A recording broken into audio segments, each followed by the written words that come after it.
ஒரே ஒரு வழி தான் இருக்குது. எதுக்கு அப்படின்னு பார்க்குறீங்களா? உங்களை யாருமே கிரிட்டிசைஸ் பண்ணாமல் இருக்கிறதுக்கு. எதுவுமே பேசவும் வேணாம், எதுவுமே செய்யவும் வேணாம், எதாவும் ஆகவும் தேவையில்லை. இப்படி இருந்தால் யாருமே உங்களை கிரிட்டிசைஸ் பண்ண மாட்டாங்க. உதாரணத்துக்கு இப்போ நீங்கள் ஏதாவது பண்ண ஆரம்பிச்சிங்கன்னு வைங்க, உடனே உங்களை கிரிட்டிசைஸ் பண்ண ஆரம்பிச்சிருவாங்களா இல்லையா?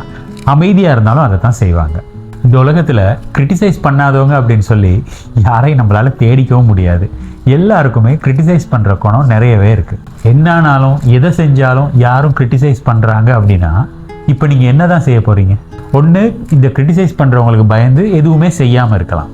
அப்படி இல்லாட்டி எதையுமே காதில் போட்டுக்காமல் நம்ம பாட்டுக்கு நம்ம வேலையை செஞ்சுட்டு போகலாம்.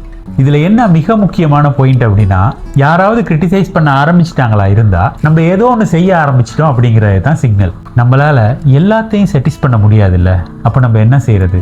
நம்ம ஃபோக்கஸ் பண்ணி நம்ம வேலையை செஞ்சுட்டு போக வேண்டியதுதான். நான் ஆரம்பத்தில் சொன்ன மாதிரி கிரிட்டிசைஸ் பண்ணுறதை அவாய்ட் பண்ணணும்னா நம்ம எதுவுமே செய்யாமல் இருக்கணும். நத்திங் பர்சனாக இருக்கணும், வெட்டியாக இருக்கணும். நீங்கள் அப்படிப்பட்ட ஆளா? I don't think. நீங்கள் அப்படிப்பட்ட நபரே கிடையாது. ஸோ என்ன செய்ய இருக்கு? போனால் போகட்டும், சொன்னால் சொல்லட்டும், எதையுமே காதில் போட்டுக்காமல் முன்னேறி போகிறது தான்.